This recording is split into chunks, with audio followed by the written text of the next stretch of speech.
Welcome to the Financial Freedom Podcast, where we interview remarkable people and share strategies for mastering money and living a meaningful life. With your host, Grant Sabatier, creator of Millennial Money and author of Financial Freedom, a proven path to all the money you will ever need. The Financial Freedom Podcast is supported by Our Crowd. Our Crowd helps you invest early in pre-IPO companies alongside professional venture capitalists. If you're interested in investing, you need to join Our Crowd for free at OurCrowd.com/grant. I'm really excited today to have Dan Ariely, who is the James B. Duke Professor of Psychology and Behavioral Economics at Duke University and the author of Dollars and Cents, How We Misthink Money and How to Spend Smarter, and one of my favorite books, Predictably Irrational, The Hidden Forces That Shape Our Decisions. Dan is arguably one of the most famous behavioral economists in the entire world, and I'm a big fan of his work, and I'm really excited to have him on the show. So welcome, Dan. Thank you. Lovely to be here. So I want to start with the question that's on so many people's minds. We're at a really uncertain time in history. Obviously, the stock market is doing a lot of wild things. We're all locked in our homes. We're starting to freak out. I imagine this would be a time when many of us would be tempted to make irrational decisions with our money and maybe in other areas of our life. So can you explain how to best make decisions during a time like this? Yeah. So first of all, you're right. The amount of things that are going around without having an explanation of why this is astonishing. Like imagine the stock market just went down slowly. That would have made sense. But the ups and downs are very confusing. What good news could there possibly be for the stock market to go up by 4%? Right. So sometimes it's a day after or the same day that Trump announces something, but sometimes it just seems without any logic. Also, the instructions we get are very inconsistent. Stay at home, don't stay at home. Some states, yes, some states. New York is closure, but the amount of people dying and sick is incredible. Like, what is going on here? And one concept, like one bucket of concept that I think is incredibly important for this time is something called learned helplessness. And I'll describe to you the original study on learned helplessness. It's a terribly sad study, but here is what it is. Imagine two dogs. They each have their own room. And from time to time, there's a bell. And the first dog in room number 1 gets a bell, and 5 seconds later, they get electrical shock.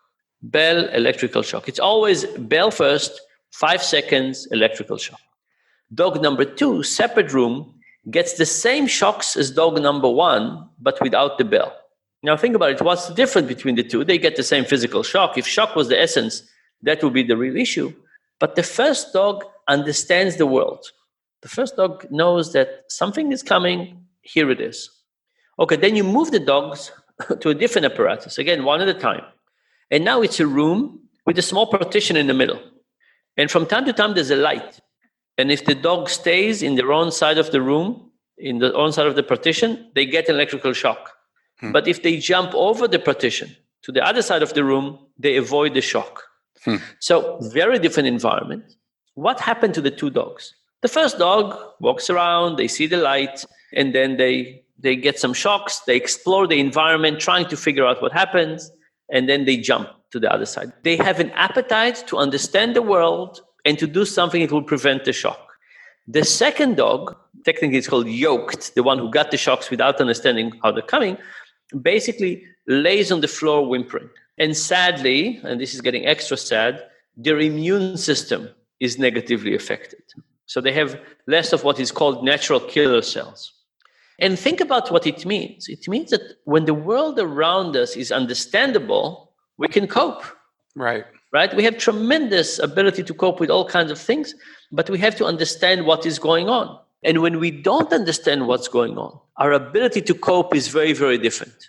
And this goes all the way from what is going on and who can we trust and what's happening to our workplace and who is in charge of this whole thing. And we're getting different instructions from different people and different types of government. The amount of lack of clarity is negatively affecting our coping mechanism and I think also affecting our mental health and immune system. So that's one very big thing to understand, that a lot of it is coming from creating this panic about what is going on.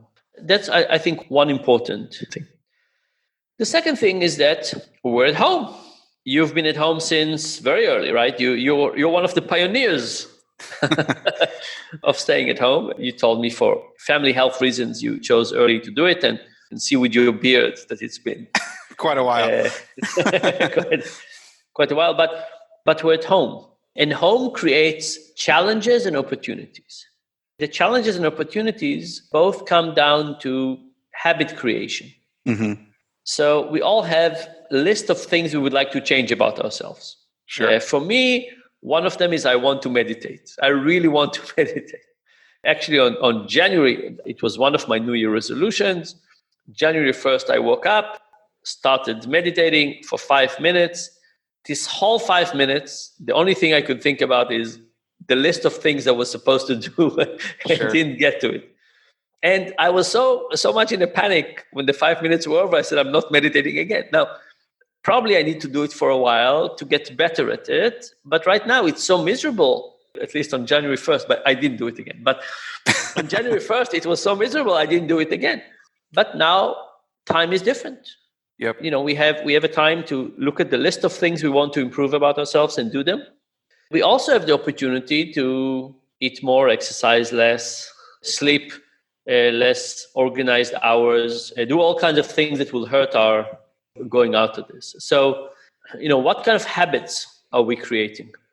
And the link between those two things, the learned helplessness, general anxiety, and habits, is that in times when there's a lot of uncertainty and anxiety, it's not easy to create good habits. You need agency, you need energy, you need motivation. One of the easiest things to do, you said, how do we make bad decisions at this point in time? A lot of them is in what is called retail therapy. Right, so we buy a lot of things. We buy a lot of things, and retail therapy basically gives us a sense of control. Sure. Imagine somebody else owned that jacket, and now I say yes, and I'm the owner of that jacket. Right. And somebody packed it and somebody put it in a box and it's delivered to my house. It's an amazing thing we can do with the push of a button. We move things around the world. And it gives us a sense that we control something. And we do, but it has a cost. So retail therapy, a lot of it is about getting a sense of control. In a world in which you don't have much control, retail therapy helps you feel more control. The other things to do that would get you to feel more control is trying to manage your sleep, exercise, food, and so on. They're just much more difficult to do. Right. We don't do the immediate gratification of, here's the button, here I change something in the world. For these other things, you need bigger actions. I have a quick question on that. So there's an element of this where, because we know we're going to be irrational, we not only have to give ourselves a little bit of space to perhaps simply exist, or we have to perhaps let go of that version of ourselves that was trying to get a lot done or trying to be productive, acknowledging that these are really uncertain times. But I feel, and it's interesting you brought up meditation. I've now been meditating for about the past 3 years, and I spent about an hour a day doing it, but it was really, really difficult for me at first because I was so worried. It's interesting because I think especially in the West, we hold on so tightly to who we are, whether it's our job or our salary or our workplace or our relationships. And now that we're outside of those traditional supporting structures, we're falling apart at a very, almost like a spiritual level in a way. And I wonder if you can talk a little bit about, is there a situation or any studies, because behavioral economics, there's so much certainty. I'm testing A to see B, here's my hypothesis. Are there any studies or any research around simply letting go or almost not submitting to it? But that's my question. And then I'm going to add the element of the number one sort of fear that I'm hearing from my audience and friends and family is that they don't have anything to look forward to. They don't know when that event or they can take that vacation. And so much of our lives are motivated by this sort of desire to manifest something in the future, something to look forward to. And now that we don't know when we're going to leave, we're in this moment of stasis, which I personally, I've recorded a few episodes on this. It's been very challenging, but also enlightening for me in a way, because you realize at moments like this how little you do control and how sort of fragile this entire sort of system and world is. Are there any studies or any research within your field around just simply letting go and submitting to not knowing? Yeah. So you asked many questions. I know. Okay. Your first question, I think, was, should we accept some need to be irrational and maybe limit it, but not say nothing is acceptable? Right. And I think you're absolutely right. So, the same thing with the diet. If you have a very strict diet and you break it, first of all, if you have a very strict diet, life is miserable, right? So, and life is not about being miserable. Life is about, finding the mix between spending money and having joy and living in a reasonable way. And life is not about being miserable. And the more strict the diet is, if you break it, people say, what the hell, I might as well. So there's a need to create a boundary for our irrationality. And with spending, the best way we know how to do it is with what we call spending sweet spots. And here's the idea. Imagine I said, give me kind of your spending budget for a month. How much do you want to spend on, food and entertainment and all kinds of things like that, Amazon, all kinds of things. And you would say $2,000. And then I say, here's a credit card, go ahead and spend. People spend way too much. Sure.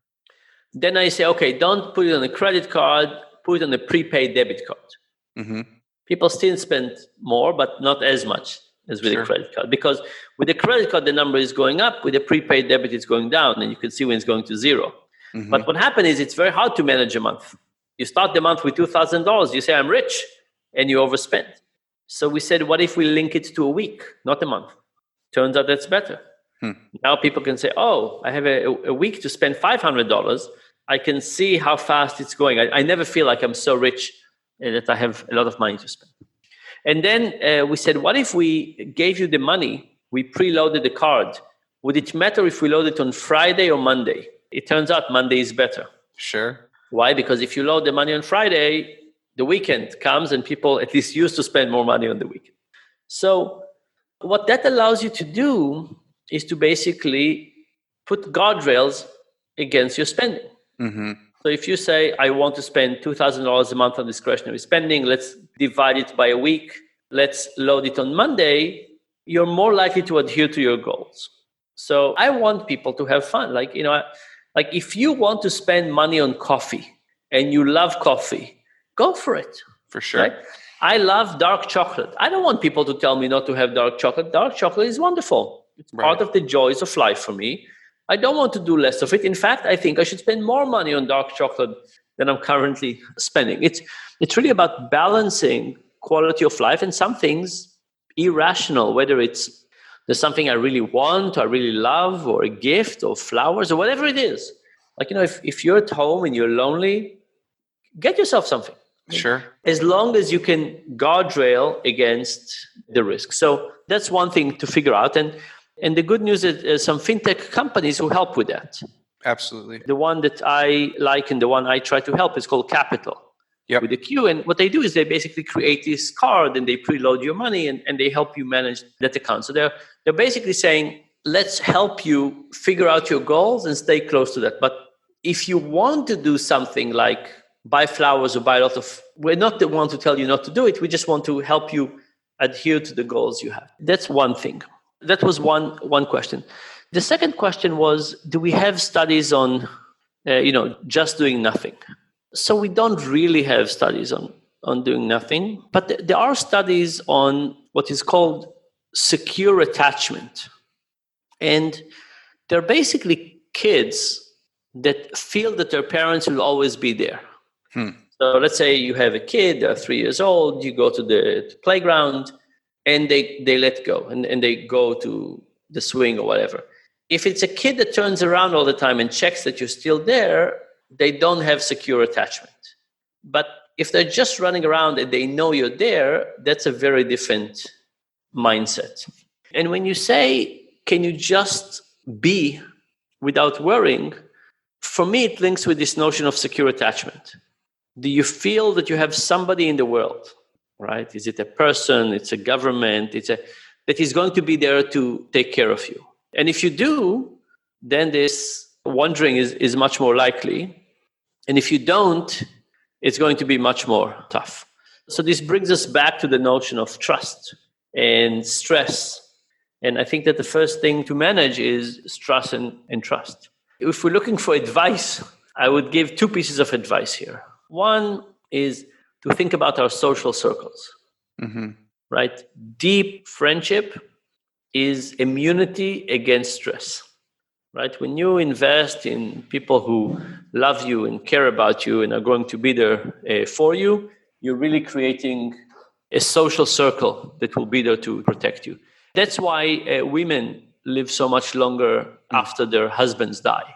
So usually when a woman dies, her husband dies very quickly after that. Yep. And not the other way around. And the reason is that for men, their wives are often their best friends, but not the other way around, right? So women have a very, very good social support system. Men are, we don't really talk much about our feelings. We're not, watching football with somebody or whatever is not the recipe to create deep, meaningful friendship. So this time is a good time to try and build that and figure out how to create that. The second piece of advice, actually, I'll give you three. So one is invest in a social support system, because it's really kind of psychological immunity comes from that. The second thing to do is to realize that in uncertain times, we have to have some anchor of trust. And I think it's a really good time to start an emergency saving. Yeah, absolutely. Because what you really want to know is to say, I have 2 weeks, a month, 2 months of money saved away. Sure. And it's not necessarily for rational things. Like you could say, oh, yes, if I invest in the market, the probability will go up is higher. It's a separate issue. It's not about optimizing financial return. It's about not worrying. I think that basically saying, I have X months of salary aside is incredibly helpful. And actually, every week we have is incredibly helpful. So that's the second thing. And then the third one is what to expose ourselves to and what not. And I'll give you kind of two sub-issues here. One is the news. So if you look in the news, they give you the number of people who died. And they give you the number of people who are sick. By the way, the number of people who are sick, they don't tell you how many people were tested. Right. In the beginning, you just test more people, so there are more people that are sick. Number of people who are dying, of course, it's terrible news. But this is a pandemic. There's no question about it. People are going to die.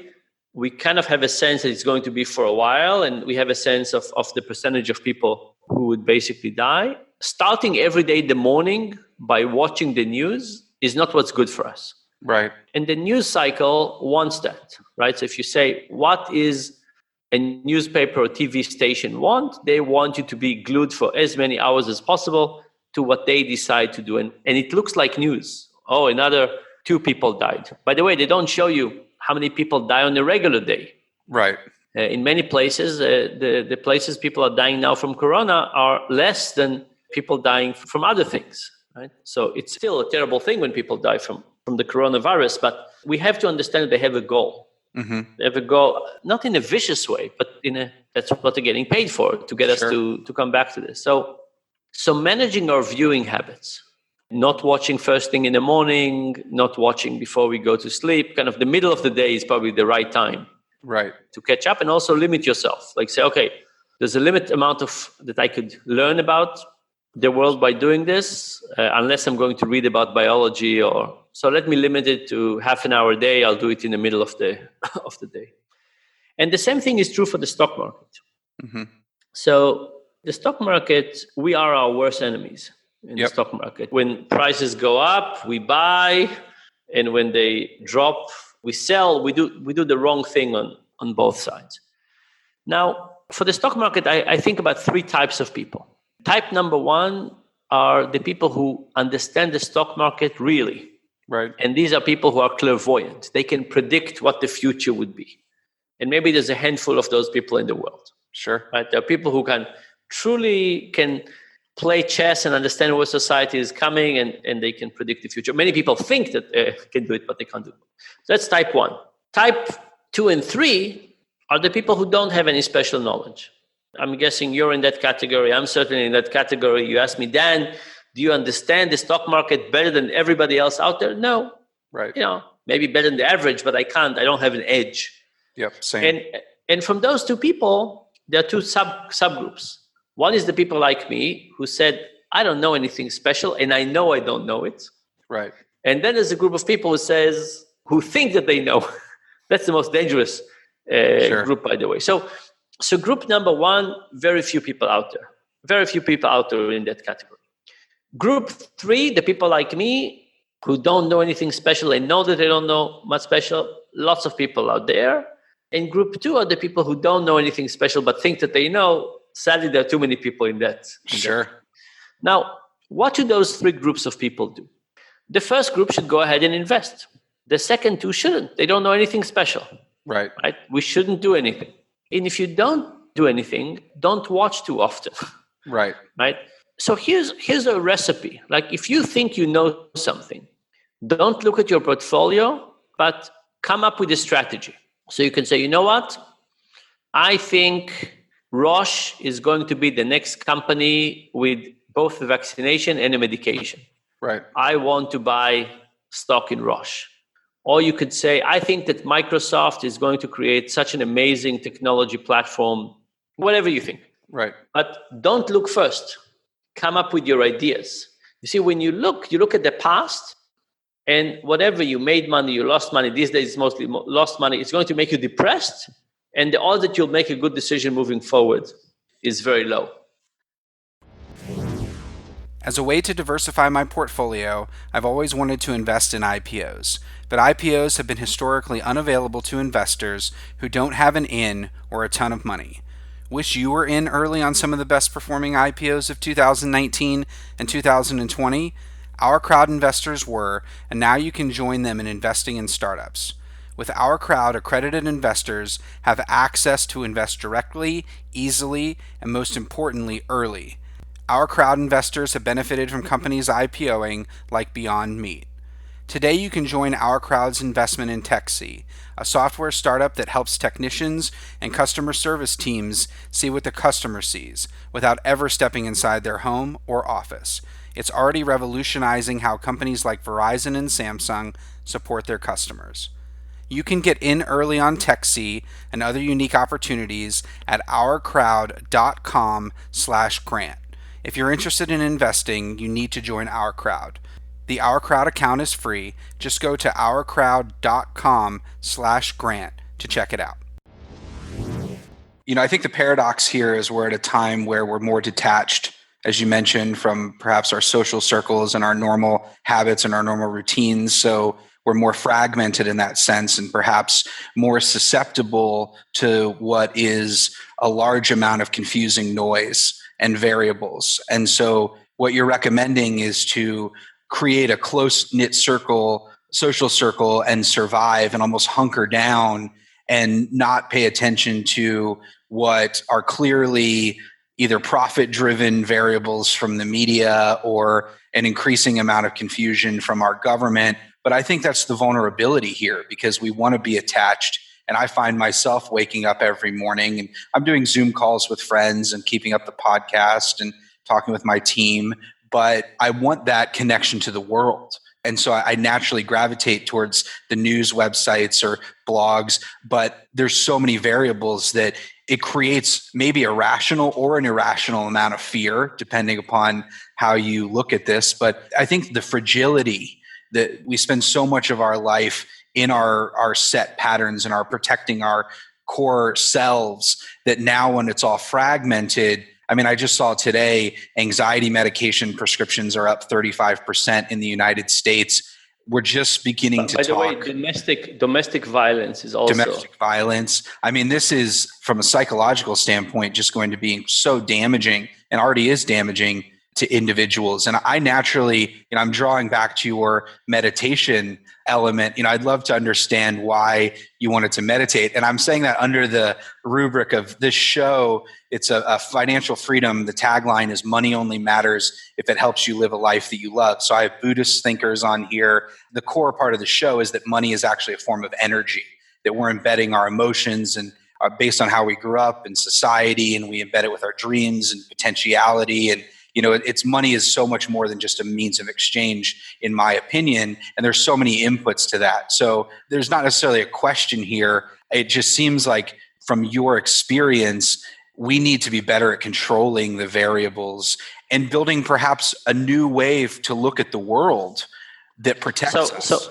So let me try this and tell me if it works for you as a kind of conclusion of today's discussion. I've never thought about it this way, but maybe one way to say it is to say there are different asset classes, real estate, stocks, bonds, but there's also us.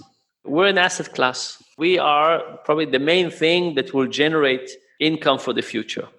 And right now, the other asset classes, less clear how they'll do, and less clear that we have something to do about them. The one asset class that we can improve right now is ourselves. That's the one that we were given the gift of time. And, if you think about not getting sick, teaching ourselves something, right? It's an amazing opportunity to work on that asset class. And if we do that well on that one, hopefully the other ones will do better as well. And the last question for you is, so many people want freedom and options and choices in their life, but don't realize that freedom really only exists within limits. There's a limit to how much we can do as individuals, as a society. There's always going to be a government and restrictions. In your experience, is there any way to get comfortable with realizing that there are limits in our lives? It's very tough. And I'm certainly not good at that. So I basically gamble with my time, right? So people come to me with all kinds of ideas and proposals and projects. And every time somebody comes with their request for help or a project or a new research project, there's opportunity cost. There's a limited time for the day. And I have not yet been able to manage that. I am getting better and saying no, just because I have to. But I don't really have yet a good formulation for how to limit it. And the reality is that it's not what I want. I say yes to too many things. And then when it comes to it, some of them I don't have the time to sit and enjoy and even do extra well, right? Some of them I promised to give a lecture in a few days on my view on the coronavirus and political reactions to it. It's a wonderful topic and I want to spend a long time of it, but I get inundated with meetings and I know what will happen. Eventually I'll spend the night before, late at night, working on that. Nobody, it's kind of a mix. So I think figuring out to ourselves the balance of work and leisure and making money and living. What are our boundaries? I don't think anybody could really do it perfectly. And we're very blessed to have that, right? So it's a blessing of too many opportunities. So it's not that I don't want to go away, but we have to create those limits for ourselves in many ways. Yeah, I agree with you. Couldn't agree with you more. It certainly for me has gotten a bit easier over time. I had an irrational fear that if I said no to something that I would regret it. But over time, I'm at a point in my life where no is the most powerful thing in so many cases, because not knowing, to me, the potentiality of not knowing and the unexpected is actually the most beautiful thing. And the only thing, now I'm just going to share this from a meditation standpoint. I hope you keep meditating. And so many people think that they have to meditate and let go of everything and not think things. But the whole idea is you actually should be thinking the thoughts. You just shouldn't hold on too tightly to them. And that actually gets so much easier over time, where you acknowledge that you're thinking a thought and it means something to you, and then you just let it go. And eventually after, a couple months, I ended up reaching the edge of my thinking. And that's when you realize that you've gotten somewhere. I'm just fascinated by this and really appreciate you, Dan, taking the time to be on the show. My last quick question is, what does financial freedom mean to you? I think financial freedom is not worrying too much. I think worrying a little bit is okay. I think not being controlled by worry. And, for different people, it's different, right? If you love expensive wine, expensive cars, financial freedom will mean very different thing than if you enjoy walks in the woods and fishing. But I think it's the feeling that you will manage is the important one. Well, thank you so much. This is Dan Ariely, the James B. Duke Professor of Psychology and Behavioral Economics at Duke University. Dan, really appreciate you taking the time to be on the show. Where can people learn more about you and your work? So I have a website, www.danariely.com, and a few books on Amazon if somebody's really bored these days. I couldn't recommend Predictably Irrational more. I'm a big fan of Richard Thaler's work and just behavioral economics generally, and I think your book is literally the best on the topic. So everyone check that out. And Dan, thanks for taking the time to be on the show, and I wish you much peace on your journey. Thank you very much, and we'll be in touch.